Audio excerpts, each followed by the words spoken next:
so much, Molly. And let me add my own welcome and happy Advent to all of you joining us for today's online conversation with Richard Foster and Brenda Quinn on pursuing humility.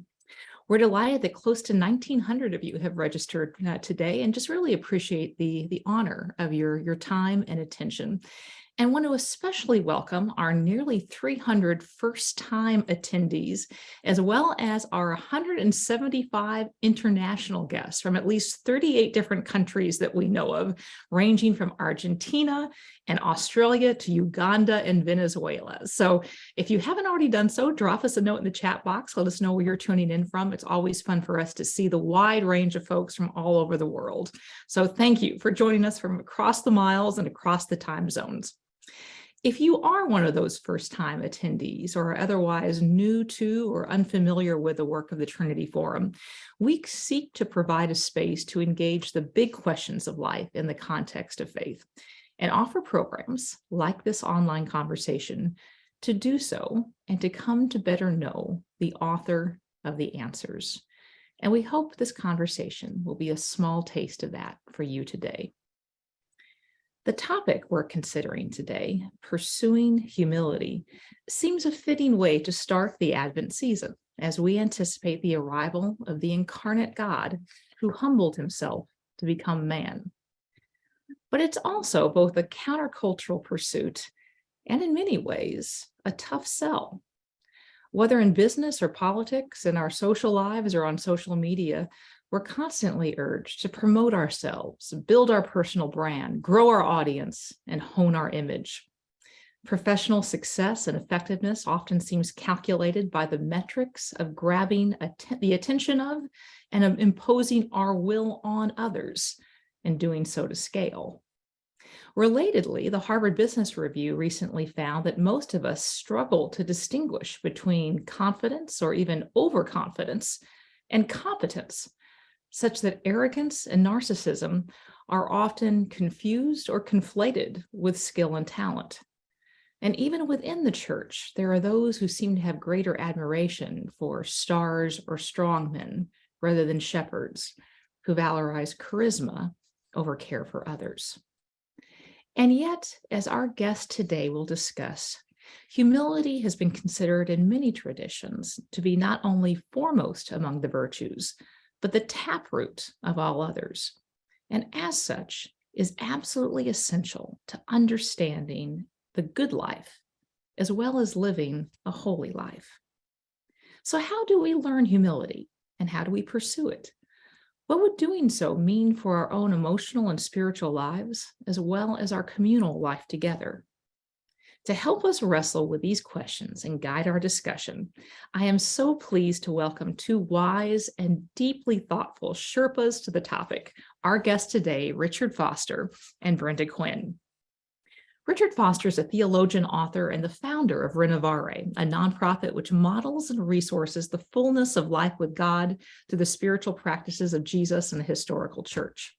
He has served as a pastor, a professor at Friends University, and has taught worldwide for decades on spiritual formation. He's also the author of several books, including Celebration of the Disciplines, which was named by Christianity Today as one of the top 10 books of the 20th century, Streams of Living Water, Sanctuary of the Soul, Celebration of Discipline, the Life with God Study Bible, a work undertaken in partnership with others, and his new release, Learning Humility, which we've invited him here today to discuss. Joining him is Brenda Quinn, a pastor of spiritual formation at Living Way Fellowship Church in South Denver. Brenda has a long association with Renovaré and has helped develop and refine many of the ideas in learning humility. She is also a writer and the author of the character profiles in the Life with God Study Bible. Richard and Brenda, welcome. It's great to see you. Thank you so much. With you. So just as we start out, Richard, you have chosen to write a book on humility at a time which could be considered the heyday of narcissism. And perhaps even more unexpectedly, you framed an encouragement to pursue humility in the context of reflection on the calendars and virtues of the mistreated Lakota people. So as we start off, I'd love to simply ask, what led you to write this book at this time in this way? I'm glad you asked the question, because for so long, I was just observing culturally how this most very basic and fundamental of the virtues in virtue ethics, this is the basic virtue for all through the centuries, but not in our century. And I just kept wondering why. I mean, I'd see this contrast. I'd read the old writers, and then we look at today. And so I was wrestling with the question of why. And it was actually just in a New Year's Eve time when I was reflecting on if I needed to learn anything or grow. I just heard these two words: learn humility. This was for me. Oh, so I decided to learn. Now, in the beginning, I'm just jotting notes, wherever, and just trying to learn a little bit, and using kind of a journal format. And I didn't want to use the Latin Gregorian calendar, January, February, that, I don't know. And I ended up choosing the Lakota calendar. I just liked it. And so I followed that calendar rhythm. And then, I mean, some of this was almost stream of consciousness writing. I wondered, does this have any future for anyone beyond just for me? And that's fine. So I asked 4 or 5 people, and Brenda Quinn was one of those, to just read what I'm doing chapter by chapter and see where it leads us. And Brenda kept giving these wonderful insights and questions and challenges. And so when it finally, amazingly, here it is, a book. Now, this was for us, it was a 3-year project. Now, in the book, we have it condensed into a 1-year journal kind of project. But see, for me, I'm old now, and I need times when sometimes I just need a break from thinking about this thing. And God was so gracious, sure, just relax. And then I'd pick it up again. And so that's kind of how it went. And then when, it's become a book, I asked Brenda if she might help me in these kinds of settings to think about these things. So that's why Brenda is here. She's a pastor and has a family and works with so many people. And I just thought her voice would be helpful. Absolutely. Well, as we start our discussion on pursuing humility, it's always good just to know exactly what we're talking about. And it's a term that still seems to inspire in some people's minds sort of either a Uriah Heep-like unctuousness, or the sort of self-abasement or poor self-image that I think both of you have referred to at times as worm theology. But you have something very different in mind. And so, Brenda, maybe we can start with you. Like, what is the humility that we're talking about? And how is it different from some of the stereotypes?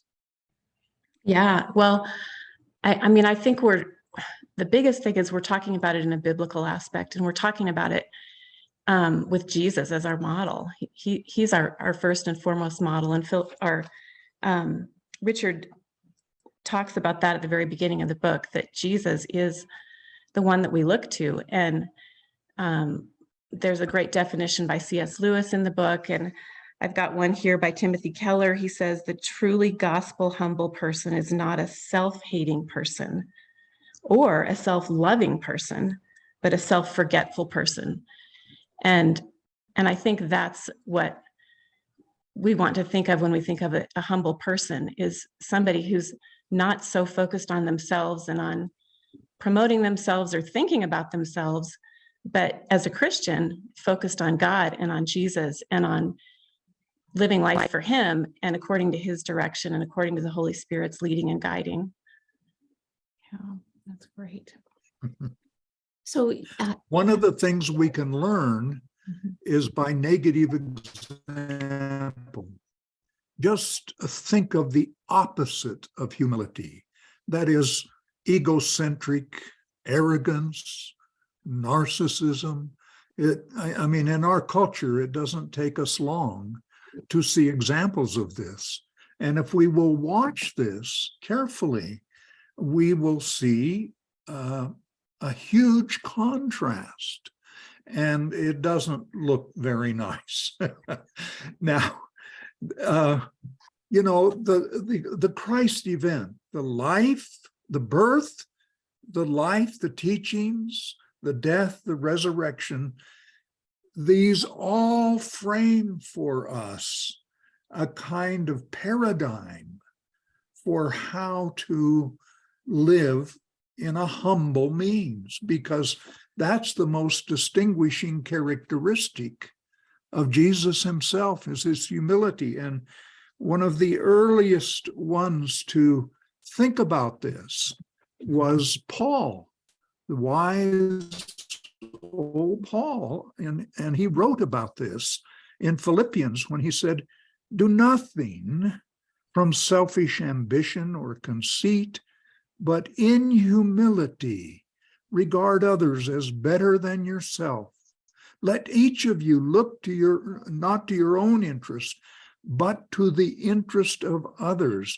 Let the same mind be within you that was in Christ Jesus." And then he goes into this wonderful poetic discussion of how that he was in the form of God. He didn't regard equality with God. He emptied himself and humbled himself, became obedient to the point of death, even death on the cross. So humility, of course, the very word itself comes from the earth, humus, we think of, Mhm. and being connected to the earth. So that is, we have an accurate assessment of who we are. We don't overinflate it. We don't debase it, like you said, the worm theology that sometimes creeps in Christian circles. We learn to live. Now, that's a simple, easy way of understanding. That's a definition of it, but it's also immensely complicated, because this involves all of life, all human relationships, everything we do, what we think about and how we think about. So, you know, that's why I started out by saying that Jesus is the divine paradigm by which we conjugate all of the verbs of our lives. And the spirit of humility we learn. If we'll just take the Gospels, Matthew, Mark, Luke, and John, live with them for a year or two and see what you learn about humility. Yeah. I want to pick up on the down to earth, the hummus aspect of humility, in that, in your work, you lay out a number of characteristics of what humility is. And some of them are rather surprising, as well as quite intriguing. And one that I wanted to ask you about was you frequently mention the freedom that comes from humility, including a tendency to laugh more freely, something that you called holy hilarity. What do you see as the link between humility, freedom, good humor, and cheer? It's so wonderful to lay down this everlasting burden of always trying to feel important. See what a freedom that is? Yeah. I don't have to impress. I don't have to make sure everybody thinks well of me. I'm free from all of that. Mhm. And when we're free from that, it gives us an openness toward other people, first to listen to people and value others. But then, see, one of the dangers among religious folks is that they can become stuffy bores. And it is hilarity that frees us from that. We don't take ourselves so seriously. We can laugh at our own foibles. We can whatever. And so there's that. I mean, think of jolly Saint Francis and, singing his canticle to the sun.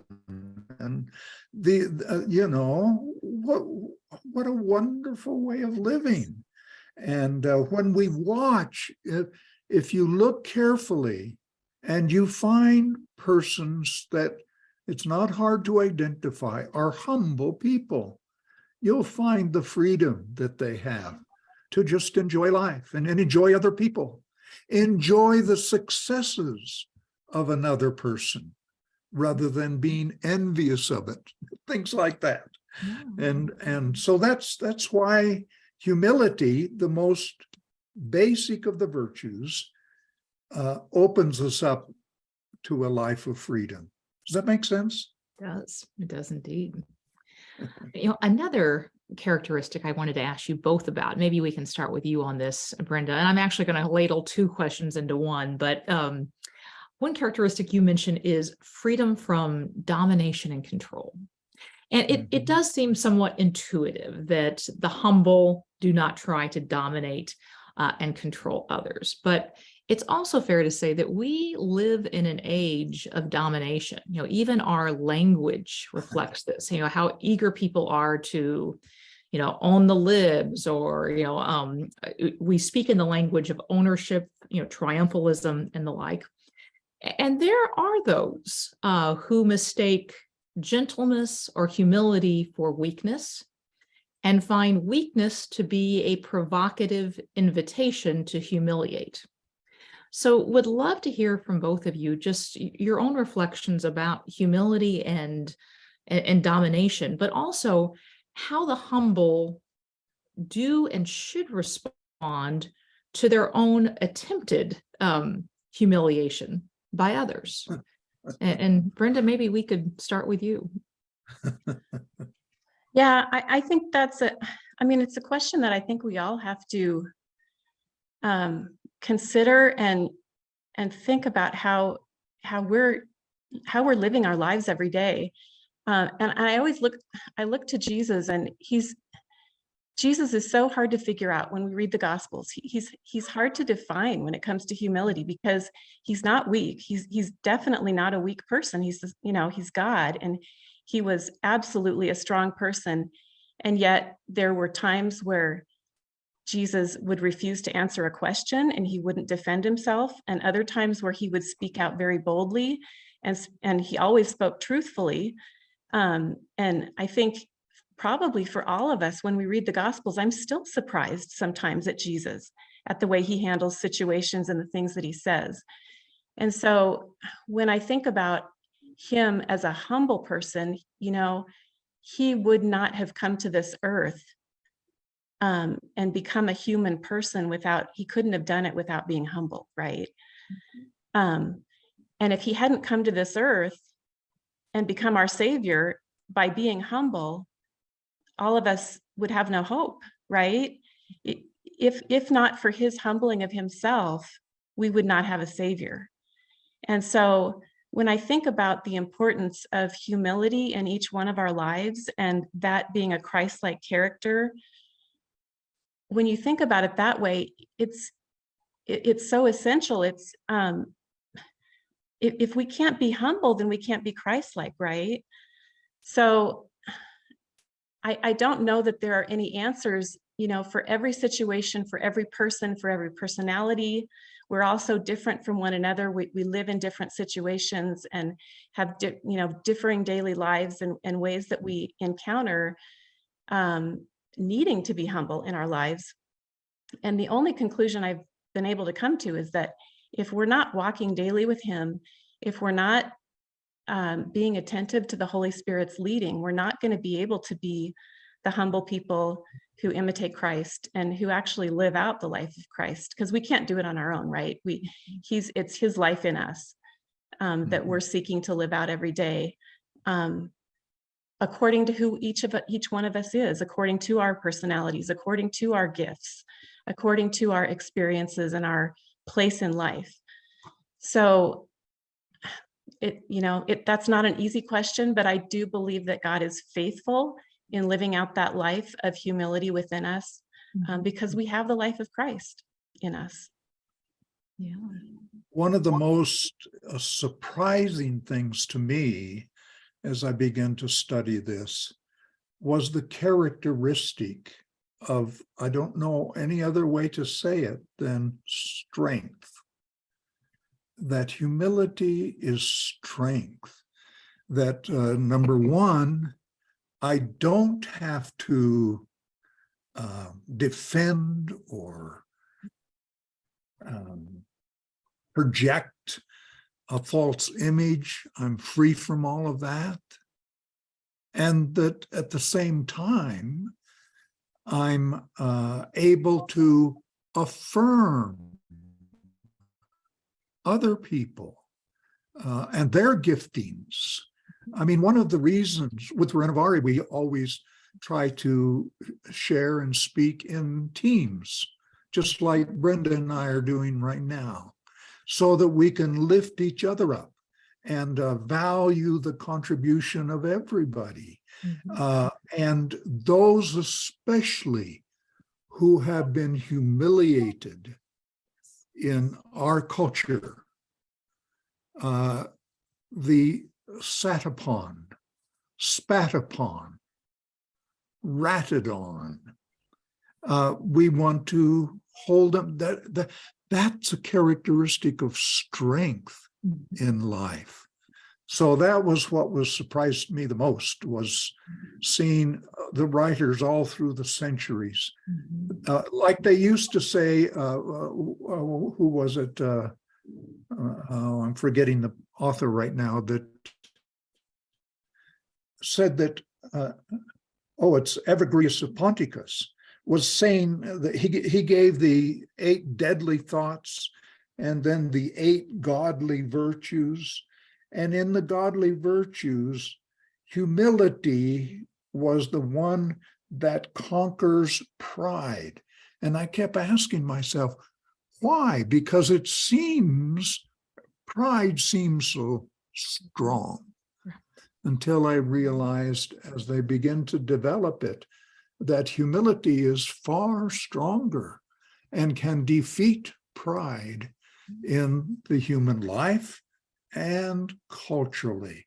But it's hard for us to understand that today because of the cultural ethos of self-promotion. There was a book back in the 90s by Leo, I forget the last name, but it was called The Frenzy of Renown. And he describes how this drive to be known, to be, accolades, was such a frenzy driving force. I want to encourage us to think of the great value of anonymity. Just, I love to be able to go into a supermarket and nobody knows who I am. Isn't that wonderful? And then I can meet somebody. Here's a mother with a little baby, and I can learn a little bit about this little one and what he or she is like, and you know, see, that's strength, and that is affirming to other human beings. And Jesus gives us both the model, but also the abilities. Now, this is a whole process of spiritual formation. Remember how Paul said to the Galatians, I am in travail. That's a birthing image. I am in travail until Christ be formed in you.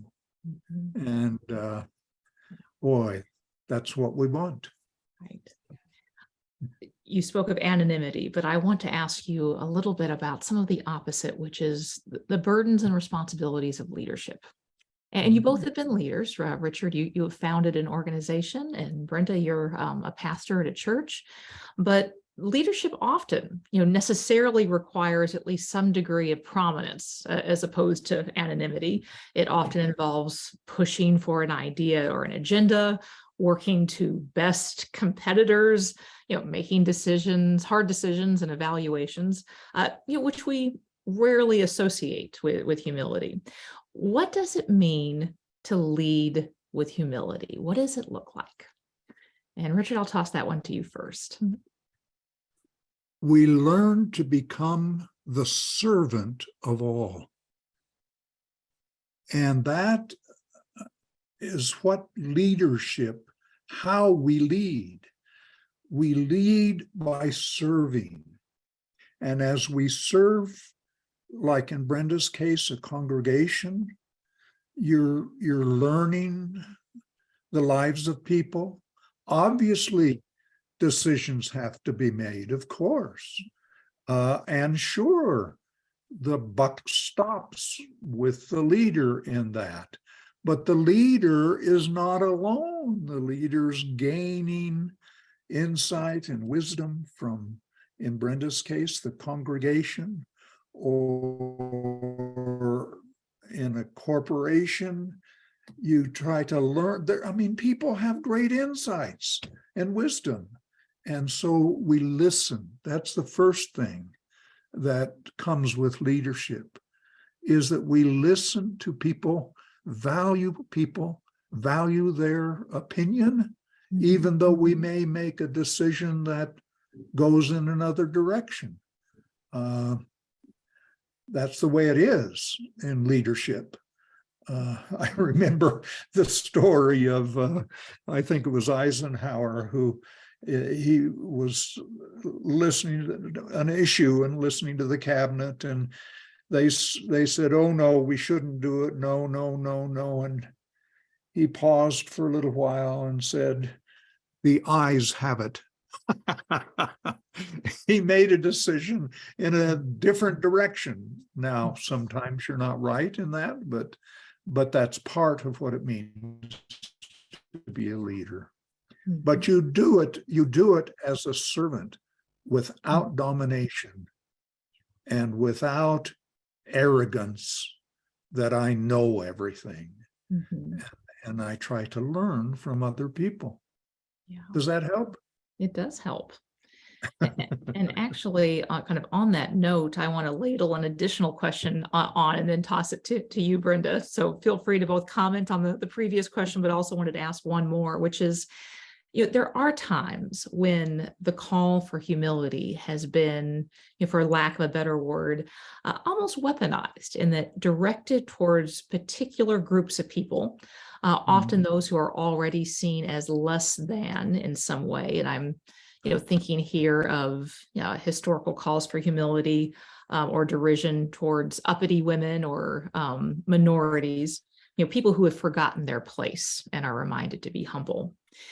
And I wanted to ask your thoughts about how one distinguishes between a godly summons to humility and a weaponized one, or whether that distinction needs to be made. Yeah, I'll just add to the previous question.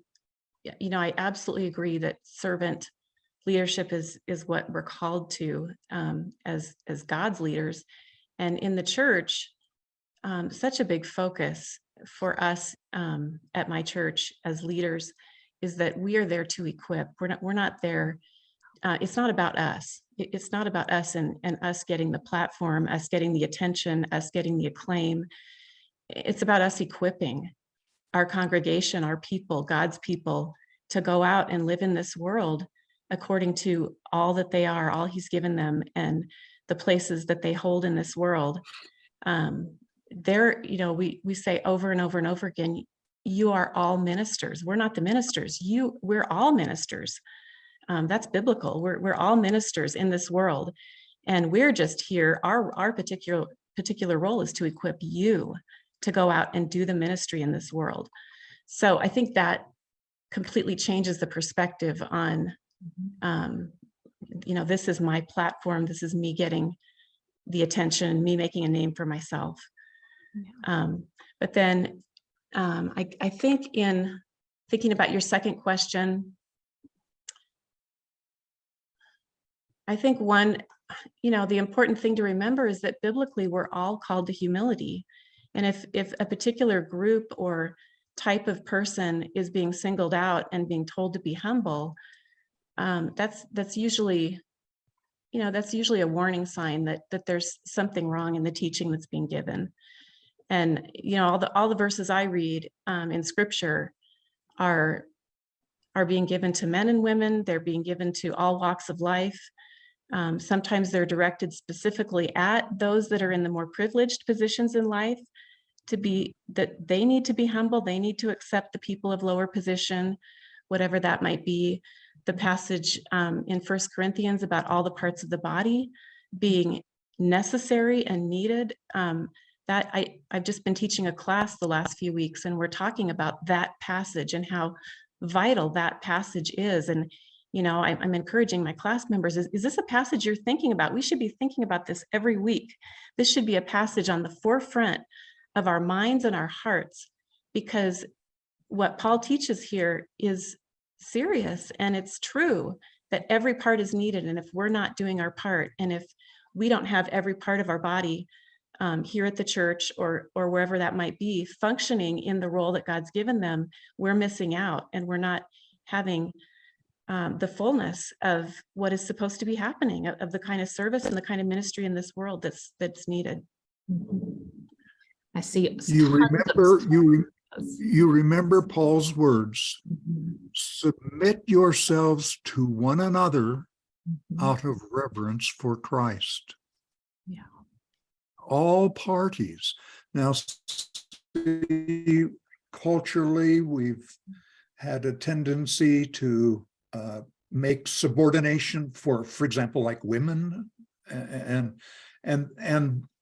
that is not humility.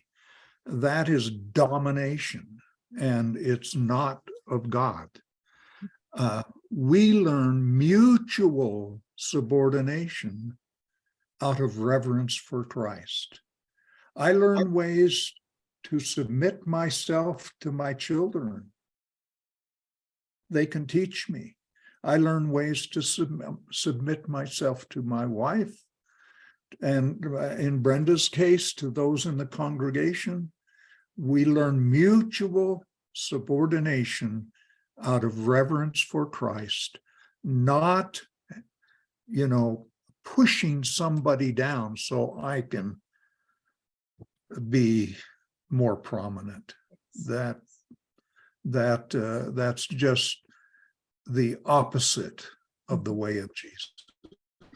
We have lots of questions lined up, but before we turn to our questions from our viewers, I just need to follow up on that and say, how then do we do this?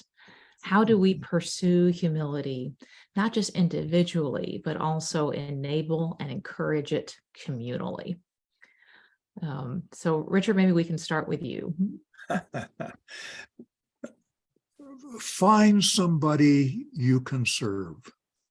Just look around and see if there's somebody that you can serve in some way, and see what you learn. I mean, do that for 6 months, see what you learn. And then we can worry about other people and other situations. Yeah, I think, well, first, I want to say that when I look around me at the local church, I do see a lot of humility already. I do see people living for Christ and serving this world and loving people and helping the seekers and paying attention to those in need. I see so much of it. So, and I know this audience here today, so many of you are doing this in such beautiful ways. And I don't want today to come off as this is another scolding for our Christian community, because there are so many beautiful things happening throughout the Church of Jesus in our world right now. But we can't get away from the truth that we are living in a culture where we are all soaking daily in a different message, right? And there's no way that that isn't affecting all of us and isn't just nudging at us every day that you should be doing this if you want to really make a life for yourself. You should be acting this way or pursuing this if you really want to have an identity that matters. You know, we're all getting those messages all the time. And they're lies, they're deceptions that come from an enemy in this world, but they affect us. And they certainly affect the people that we lead. They affect those in our congregations. They affect those that we are ministering with in all the various types of ministry that we're doing. And so I think that for us as leaders who are committed to humility, we're committed to living biblically and being humble in the way that Jesus was, we need to find more ways of helping our people, the people that we lead, to enter into this humility, this life of humility, and to affirm it, to remind our people that this is God's way for us, that this is what we're called to. We're not called to imitating the world. We're not called to falling into step with the world in the ways the world does these things and the way the world finds its identity. That's not God's way for us. And we are supposed to live counterculturally. We're supposed to not look like the world. And sometimes that's going to mean us getting hurt, us getting taken advantage of. You know, that's the reality. It happened to Jesus. You know, he was persecuted. His people throughout the ages have been persecuted. And you know, that's the hard word in all of this too, that sometimes that's a reality, but we have God on our side, and God's the one who will lift us up, and God's the one who will take care of us. He's the one that will bring justice in the end. And that doesn't mean that we never speak truth. It doesn't mean that we never stand up for the ways of righteousness that we believe in our society. But that's where we need God's leading every day, and we need to be following God's way and not the world's way. Well, there are lots of questions lined up. And just as a reminder to our viewers, you can not only ask a question, but you can also like a question. And that helps give us an idea of what some of the questions that have the most interest are. So I'll start out with a question from Marlo Rondoni, who asked, Richard, you wrote Celebration of Discipline as a relatively young man, and now learning humility after a lot of life has happened. I'm making an assumption, but why couldn't you have written Learning Humility back then? And how would you change Celebration of Discipline had you written it today? Oh, good question. Well, it does take life experience, doesn't it, to help us to value humility of life. And that's where, through the life experience, learning the value of anonymity. Oh my. And that certainly, I didn't think much about that in the early days. And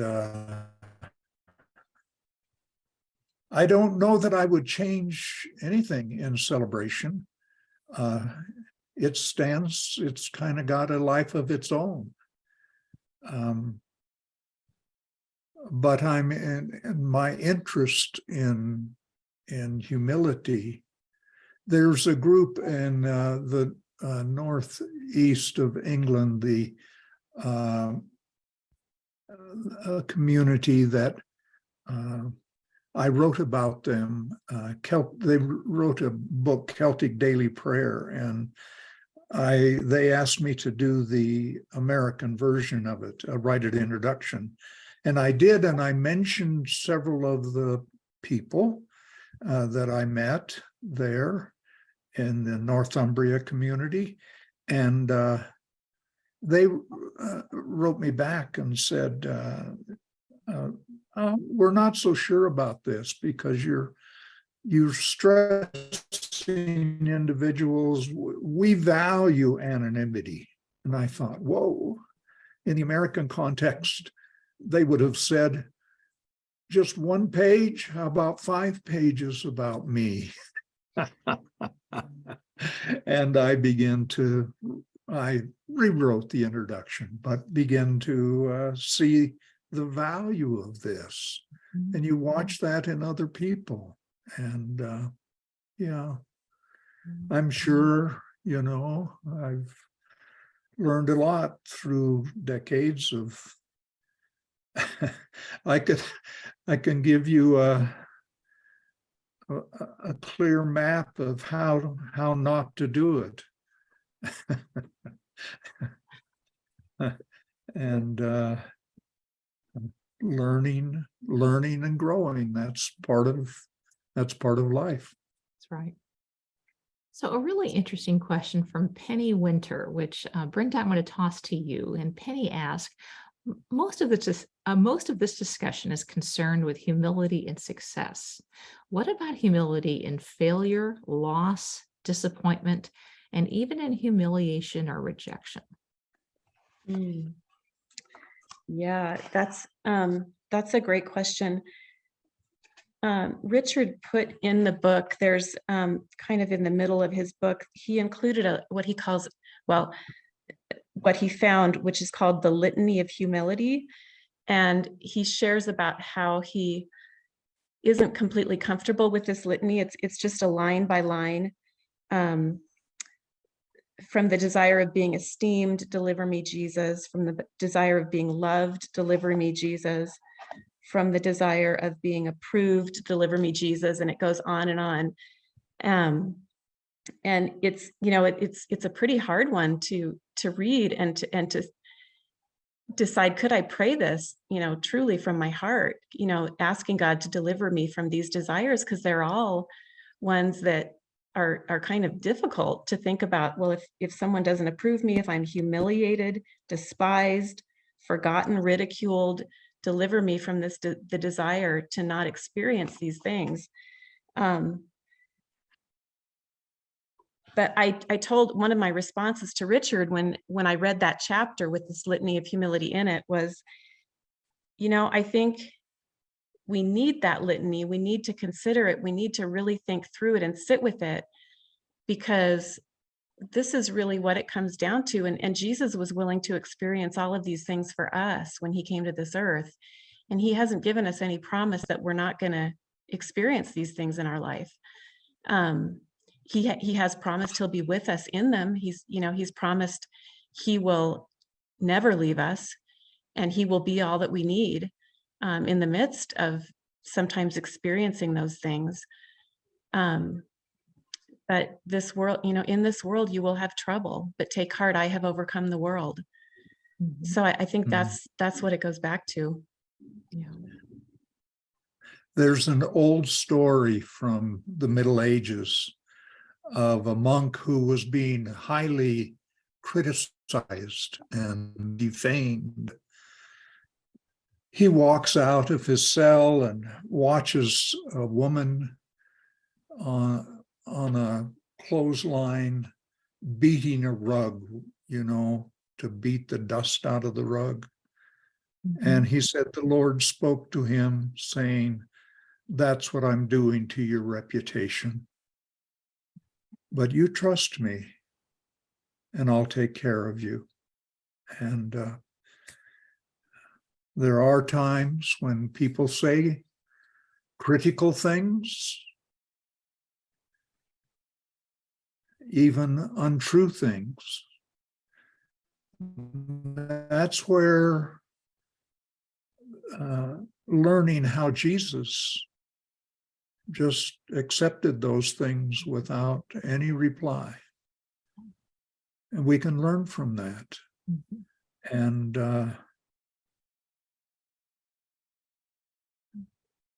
God can take care of us in all of that. It's okay. It's okay. Rest easy.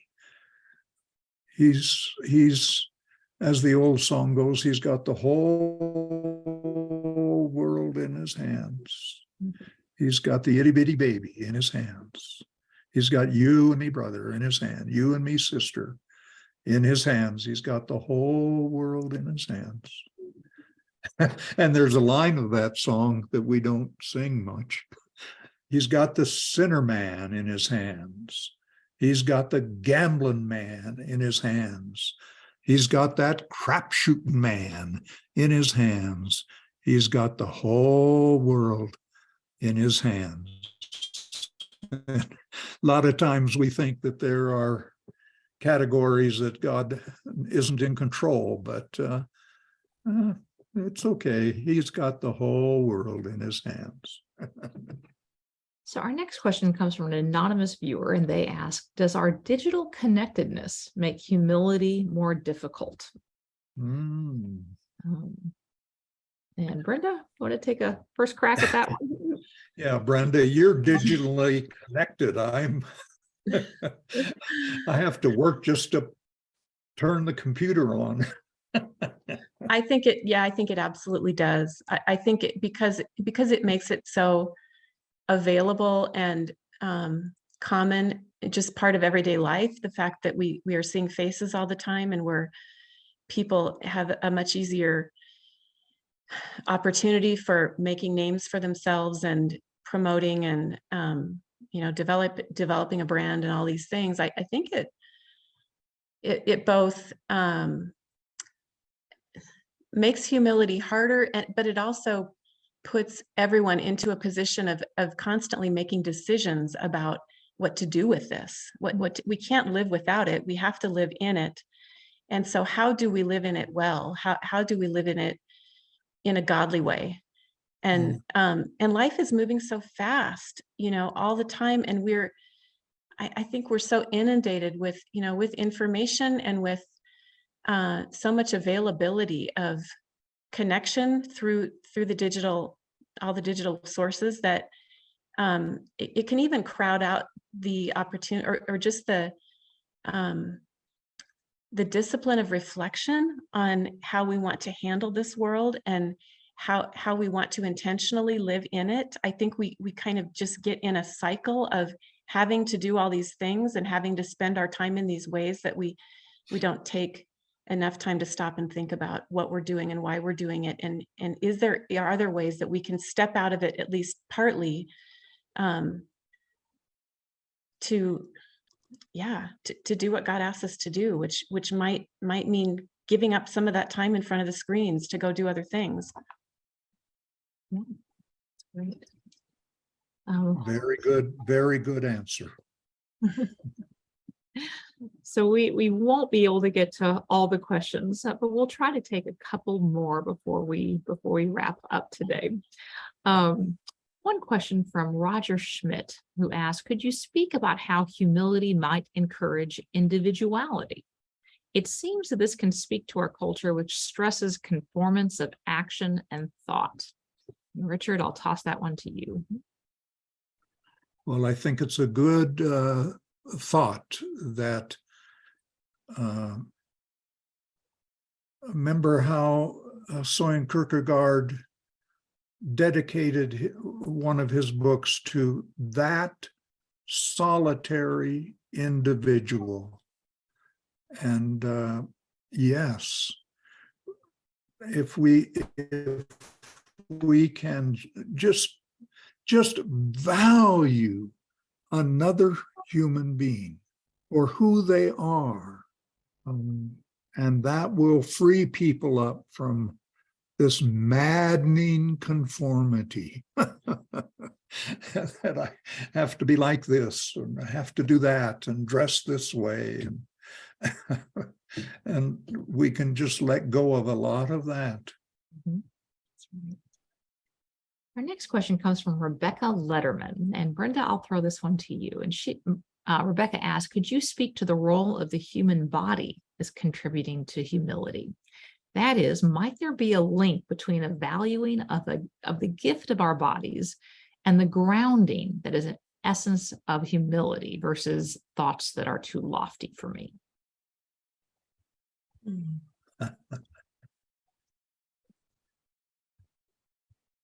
Well, the first part of that question regarding the body, I think it kind of goes back to the last question about all the images that we have in front of us all the time, and the messages about what our bodies are supposed to be and what they're supposed to look like and how we're supposed to treat our bodies. And I think, again, going back to Psalm 139, that we are fearfully and wonderfully made, and that our bodies are given to us as a gift from God that are good and beautiful in all of their differences, and they're given to us to serve God. And I think that has to be our biggest priority when we're thinking about our bodies, and not, really seeking to not adopt the messages of the culture about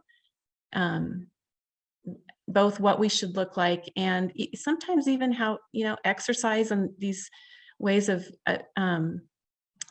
working out with our bodies can in itself become a god, rather than spending our energy and ourselves on serving and loving people. And that may mean that our body doesn't look quite like the images that we see in front of us, but is that priority? Is that what God cares about? Yeah, Richard, you probably have. And well, that's even true when there are lacks in our bodies. You remember John Milton when he was going blind, and he wrote one of his poems on his own blindness. And one of the things he concluded in that, they also serve who only stand and wait. And the value of another person who may have difficulties in their bodies that some people might look down upon. No, no, no. We receive them as a precious gift of God with the lacks or whatever that their body has. They have things to contribute, even those who only stand and wait. Toss out one last question from an anonymous viewer, and they ask, how do we help young adults who are just starting out in life? That you don't have to be successful, you don't have to promote, you don't have to believe what the world is feeding you. It just seems so hard at that age. And Richard, I'll toss that one to you first. Well, first off, we don't need to straighten anybody out. We don't need to make sure that anybody, but we take a young couple, for example, and get to know them. Mm-hmm. And just be with them so that they know that we receive them just as they are. Mm-hmm. There, we used to, another place where we were living, the next door neighbors, an African-American couple, and they knew that I wrote books, but that didn't mean all that much. And we had them over and we were playing, I don't remember, the kids were young then. And so we were playing games and we were all just laughing and having such a good time. And I began to think about that later. Why was I So, I mean, why was this so much fun? Well, it was because I was able to lay down that burden. At that time, I was a professor at a university, and lay down this burden of always needing to try to sound profound. And you see what a gift that is? And young people starting out, if they know that we receive them just the way they are, they don't have to prove a thing. They don't have to make any accomplishments necessarily, unless, God is leading them. Some are led into very visible public roles. That's wonderful. Others into less so. That's wonderful too. Does that make sense? Sure does. Richard and Brenda, thank you for just a really rich and valuable conversation. And in just a moment, I'm going to ask for a last word from each of you. But before that, a few things just to let all of our viewers know about. Immediately after we conclude, we'll be sending around an online feedback form. We really would love to get your thoughts. I say this each time, but we read every one. We try to incorporate your suggestions to make these programs ever more valuable. And as a small token of our appreciation for the time that you spend doing that, we will send you a code for a free Trinity Forum digital reading download of your choice. And there are several that we'd recommend that enable one to kind of go deeper with some of the themes that have been talked about today. And one in particular we'll recommend is The Long Loneliness by Dorothy Day. Also Brave New World by Aldous Huxley, but I'll also recommend our new reading, Who Stands Fast, featuring Dietrich Bonhoeffer, Babette's Feast by Isak Dinesen, and Wrestling with God by Simone Weil. In addition, we'll be sending around an email tomorrow, probably right around noon, with a video link to today's online conversation that you can pass along and share with friends. And we encourage you to pass this along and start a conversation with others you know. We'll also have additional reading recommendations and resources to help you go deeper into this topic in that email. So be on the lookout. In addition, we would love to invite you to join the Trinity Forum Society, which is the community of people to help advance the mission of the Trinity Forum to cultivate, curate, and disseminate the best of Christian thought and provide space for the discussion of life's biggest questions in the context of faith. In addition to being part of this deeply valued community to us, there's also quite a few benefits, including a subscription to our quarterly readings, our daily What We're Reading list of curated reading recommendations, and as a special incentive for all of you joining today or with your gift of $100 or more, we will send you a signed copy of Learning Humility. So hope you will join us and take and avail yourself of that invitation. A few things to let you know that are coming up. Next Friday, on our next online conversation, we'll be hosting author Kelly Kapik on the blessings of limitations. And 2 weeks from today, we'll be hosting Hannah Anderson on her book, Heaven and Nature Sing, an Advent list of reflections to kind of help us go deeper into the season. In addition, I'll note that we just recently launched an Advent podcast series last week and extending over the next few weeks, and encourage you to check those out as well. Finally, as promised, I want to give the last word to Brenda and to Richard. So Brenda, let's start with you. Well, I just encourage all of us to take some moments to read the short book of James. James talks about humility in some wonderful ways and some great reminders. And I'll just leave us with one short verse, James 4:10, humble yourselves before the Lord and he will lift you up. Let's hold that verse before us and think about the depth of meaning just in that short verse and God's truth in it. Ms. Brenda.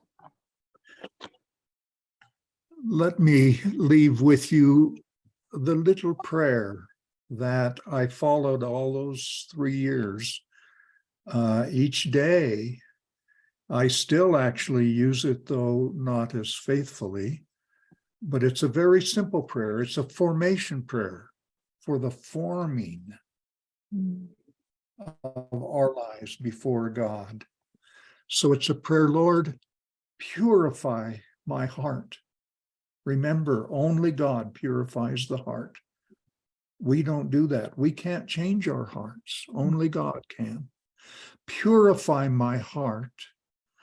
Renew my mind. Sanctify my imagination.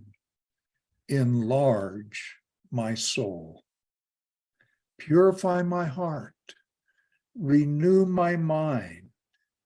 Sanctify my imagination. Enlarge my soul. Live with that prayer for a while. Brenda and Richard, thank you so much. It's been a real delight to talk with you both today. Thank you to all of you for joining us. Have a great weekend and a very happy Advent.